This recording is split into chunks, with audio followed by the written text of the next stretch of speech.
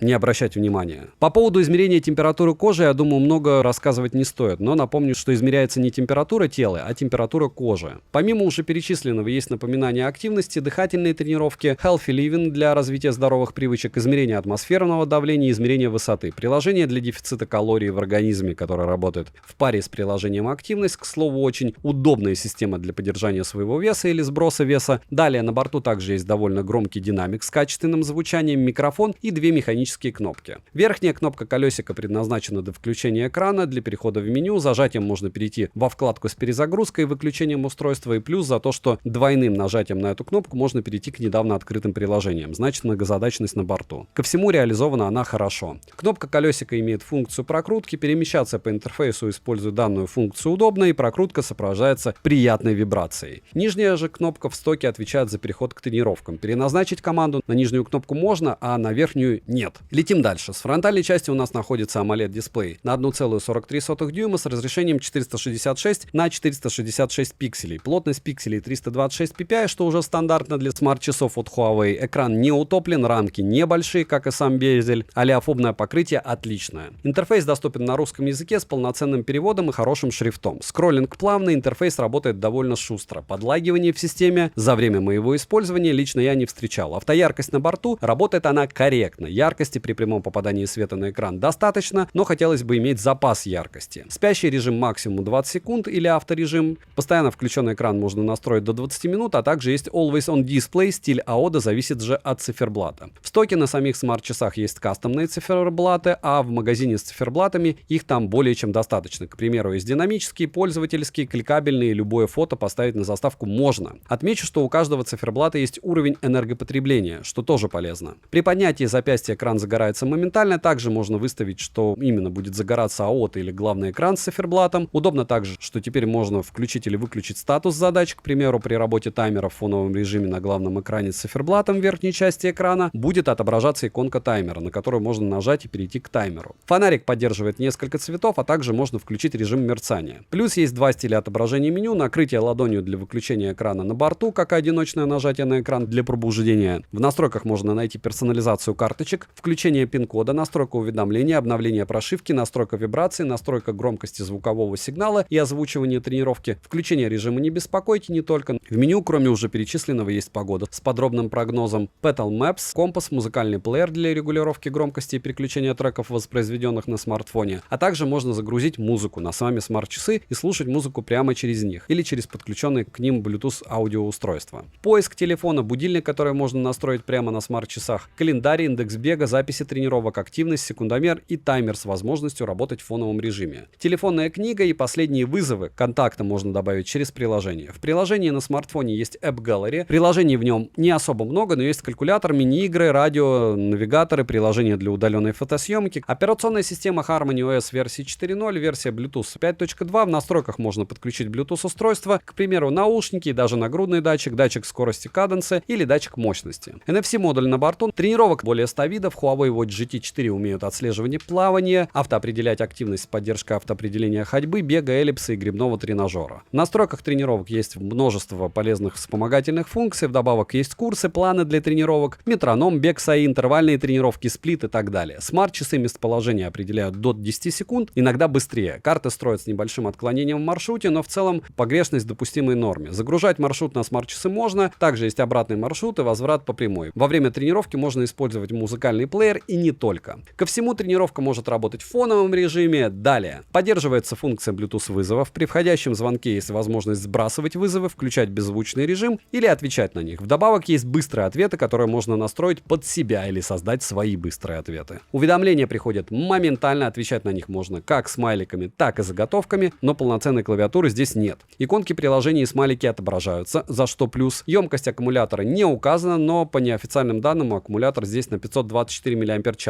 Полный цикл зарядки смарт-часов занимает в среднем 1 час. Со всем мониторингом здоровья, кроме, конечно же, мониторинга уровня стресса, но без АОДа, в стандартном использовании с автояркостью они прожили у меня 5 суток, что является просто великолепным результатом. Смарт-часы совместимы с Android и iOS устройствами, приложение Huawei Здоровье в наличии, разумеется, самый расширенный функционал будет со смартфонами Huawei. В приложении есть 5 вкладок. Основные вкладки — это вкладка со всеми результатами мониторинга здоровья, вкладка тренировок и вкладка с подключенными устройствами. На главной странице с часами мы имеем заряд аккумулятора в процентах, магазин с циферблатами, далее есть настройка мониторинга здоровья, вкладка, через которую можно загружать музыку, анализ пульсовой волны и аритмии, App Gallery, настройка уведомлений, поиск устройства, будильник, погода, добавление контактов и редактирование быстрых ответов. Также есть возможность включить рабочую функцию, при которой приходит уведомление об отключении Bluetooth. Обновить прошивку можно в приложении «Обновления прилетают». Минусы: нет возможности настроить мониторинг здоровья прямо со смарт-часов, нет возможности завести eSIM, нет клавиатуры и несъемный Cradle. При том, как мы знаем, у китайцев есть аналоги с разными этими фишками в меньшие деньги. Резюмирую, Huawei Watch GT 4, учитывая хорошее время автономной работы, обширный функционал, большое количество настроек для тренировок, двухдиапазонный GNSS датчик, функцию Bluetooth вызовов, корректная работа системы, приятный дизайн и качественные материалы, отличные смарт-часы за подобную стоимость. Учитывая, опять же, что они не сильно отличаются от своих последователей GT5, это прям великолепный выбор. Это вам не смартфон, который устаревает. В часах мы танцуем на месте в очень большом количестве вопросов. Пип-боев не появилось. На первом месте у меня CMF Buy Nothing Watch Pro 2. Так хочется сказать, что это OnePlus, но мы и так все прекрасно понимаем, что это а-ля не OnePlus, но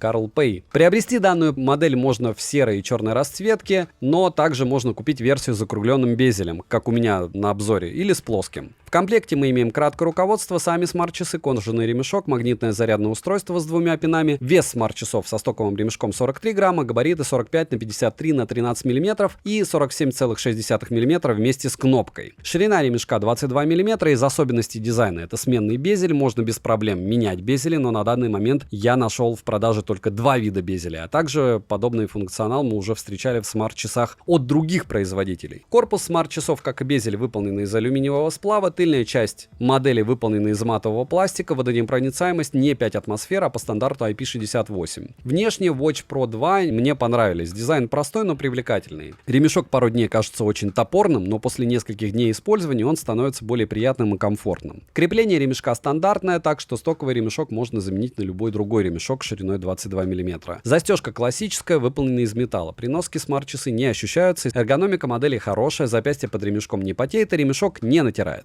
Далее, на корпусе расположили два контакта для зарядки, микрофон, динамик и датчики мониторинга здоровья, такие как акселерометр, датчик внешней освещенности, датчик частоты сердечных сокращений SPO2. Также на корпусе есть механическая кнопка колесика для перехода в меню, а зажатием можно перейти к экрану перезапуска или выключения устройства. Ход у кнопки хороший, щелчок при нажатии кнопки глуховатый, но у кнопки есть небольшой люфт. Функция прокрутки реализована отлично, можно без проблем перемещаться по интерфейсу. Ко всему, прокрутка сопровождается приятной вибрацией. Вибромотор неплохой, но только на средней силе, так как на максимальной он кажется очень топорным и дешевым. Летим дальше. Оснащены часы AMOLED-дисплеем на 1,32 дюйма с разрешением 466 на 466 пикселей и плотностью пикселей в 353 ppi, что хорошо. Рамка в наличии, и как по мне, можно было бы полноценно ее спрятать за безелем. Экран прямой, частота обновления экрана заявлена 60 Гц, скроллинг плавный и перемещаться по интерфейсу по системе очень удобно. Яркость по моим замерам 695 люксов в режиме фонарика, а с циферблатом с белым фоном экран выдает 580 люксов, что тоже хорошо. Пользоваться смарт-часами в солнечный день можно, но запаса яркости нет. Автоматическая регулировка яркости есть и работает она отлично. Система доступна на русском языке, шрифт читабельный. Вспоминаем, что у них в первых часах даже кириллицы в сообщениях не было, а потом ее догрузили только. То есть пилит еще прошивку. Интерфейс выглядит минималистично и удобно, но вот перевод местами некорректный. Автовыключение экрана максимум до 20 секунд, чего, как по мне, маловато. Функцию постоянно включенный экран можно настроить до 20 минут. Технология Always On Display в наличии, работает в умном режиме или по расписанию. На борту есть 10 стилей AODA, но вот циферблатов со своим стилем AODA я не нашел. Поднятие запястья для активации экрана срабатывает быстро и корректно. Накрытие экрана ладонью для отключения дисплея на борту, как и функция для включения экрана двойным тапом. В меню есть мировое время, напоминания, которые добавляются через приложение. Телефонная книга с избранными контактами, которых можно добавить до 30 штук. Набор номера, недавние вызовы, музыкальный плеер для регулировки громкости и переключения треков, воспроизведенных на смарте. Но загрузить музыку на смарт-часы нельзя.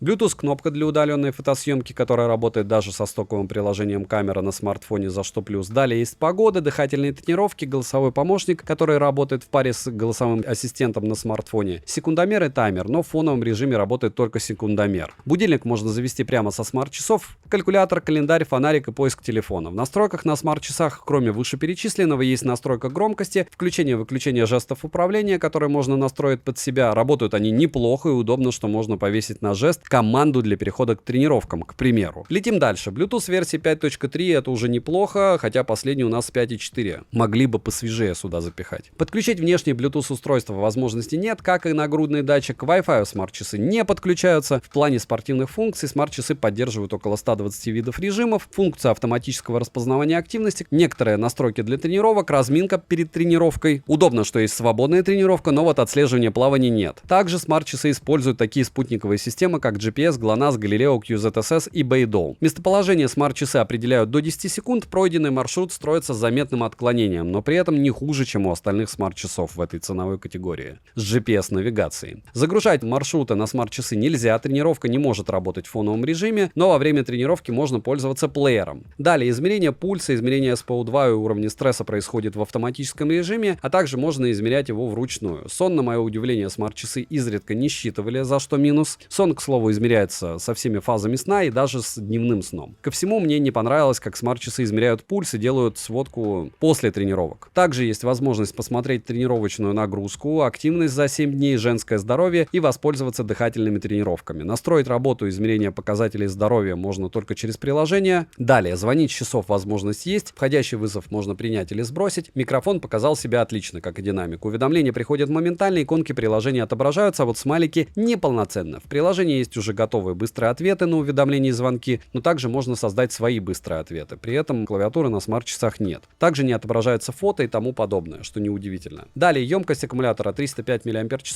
полный цикл зарядки занял 1 час 50 минут, время автономной работы в обыкновенном сценарии использования со всем мониторингом здоровья, периодичными Bluetooth звонками, но без включенного AODA составляет 7 суток, что довольно хороший результат. CMF Watch Pro 2 работают как с iOS устройствами, так и с Android. Приложение для подключения часов называется CMF Watch. Приложение доступно на русском языке. В приложении есть 4 основные вкладки, такие как вкладка со всем мониторингом здоровья, вкладка с тренировками, вкладка с подключенными устройствами и профиль. На главной странице со смарт-часами есть заряд аккумулятора в процентах, что удобно, магазин с циферблатами, которых не особо много, есть функциональные, персонализированные, динамические, но вот установить любую фотографию на заставку нельзя. Плюс нет кликабельных циферблатов. Далее в приложении есть стандартные настройки смарт-часов и включение напоминания о необходимости попить или размяться. Минусы: нет отслеживания плавания, вибромотор мог бы быть поприятнее, не отображаются полноценно смайлики, таймер не работает в фоновом режиме, не отображается полноценно график сна на смарт-часах. Некорректно измеряются некоторые показатели здоровья, и они плохо мониторят сон. Резюмируя, CMF Watch Pro 2, учитывая стоимость и функционал, достойно по мне данного места. Но отмечу, что все зависит от того, что вам нужно, так как устройства в этом топе хорошие все, и однозначно для кого-то будет более актуальней приобрести Huawei, для кого-то достаточно фитнес-браслета от Xiaomi, а кому-то захочется похимичить с установкой приложения на тех же Black Shark. Поэтому от меня всем девайсам в топе да, пишите в комментах, что вы об этом думаете, и теперь резюмирую. И в этот раз я не собираюсь резюмировать долго и мучительно, я резюмирую довольно просто.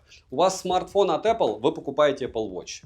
Нет альтернатив. У вас смартфон от iQOO, лучше часы умные, у меня были обзор на канале на iQOO, не покупайте что-то альтернативное. У вас смартфон от Xiaomi, берете часы Xiaomi, Watch S3 или ждете S4 глобалки. И вы должны четко понимать, что ничего нового, вот это вот все а-ля давление. На давление вообще не смотрим никогда. ЭКГ не смотрим никогда. Разумеется, в топах это будет в следующем, там, по флагманским часам. Но это разводилово. Они не сертифицированы, большинство у нас, как медицинские приборы. Если говорить про умные часы, носимые до $100, повторяю, что весь функционал вот 10 тысяч рублей. Вы там идете, покупаете Watch 4, они прям как премиум. Но весь функционал практически такой же. Может быть, за чуть-чуть там исключением чего-то, будет в Band 9, Huawei Band 9 и в Xiaomi Band 9. И это я уже, не знаю, лет 5 повторяю, что вы берете браслет, и после этого переходите на часы чаще всего, потому что выглядит симпатичнее. Не будете вы по Bluetooth разговаривать до упора. Не будете вы до упора смс-ки строчить именно с часов. Это исключительно такой специфический случай. И не пишите мне в комментах по поводу всяких странных там TicWatch или чего подобного. Потому что вот в этом топе есть чуть-чуть дичи, но ее по минимуму. И обязательно, если вас что-то интересует, читайте форумы, смотрите комментариями под обзорами и смотрите все обзоры. В принципе, все сказал. Хотите помочь каналу и помочь себе, подпишитесь на ТГ скидок. Смотрите в течение распродажи. Она будет и весь ноябрь, и, скорее всего, декабрь. Что есть выгодного? Очень часто часы, именно часы умные, довольно дешево продаются на Авито, потому что либо их в подарок дают к телефонам, либо еще к чему-то, либо кто-то за баллы покупает. Кто-то покупает и такой, а зачем мне это надо? И на них реальные дропы, потому что их почти нереально продать. Я как человек, который их покупает, чтобы обозревать, продаю и говорю вам, что вы можете купить их реально дешево. И помните, что, как мне сейчас напишут, а какие-нибудь часы, чтобы NFC оплачивать вообще без проблем. В этот ценник я не знаю. Можете написать. По одежке протягивай ножки. Вот это уже полнофункциональное устройство, которое может гипотетически заменить смартфон, но через боль. Почему? Потому что экран маленький, и все равно вы со смартфоном постоянно. И в пип-бой они не превратились. Девайсом всем топе от меня, да, 10 тысяч раз подумаете, что покупать это или нет, потому что за 10 тысяч рублей можно купить смартфон. Добавить 2000, там, 1800 и купить Poco M6 Pro и радоваться год 3. Понятно, 400 тысяч баллов в Antutu, но неплохо. Надеюсь, что настроение вам не испортил. На распродаже много всего веселого. Радовать себя надо, но покупать только то, что тебе надо, не в кредит и не в рассрочку. Так что добра и удачи вам, дорогие друзья. Огромное спасибо за просмотр. Надеюсь, напишите в комментах, чтобы я продолжал топы. Потому что в каком-то смысле для меня это вот я год что-то делал, и все, про это можно забыть, потому что топ я уже сделал, и нужно новое обозревать и рассказывать. Добра и удачи вам, дорогие друзья, еще раз.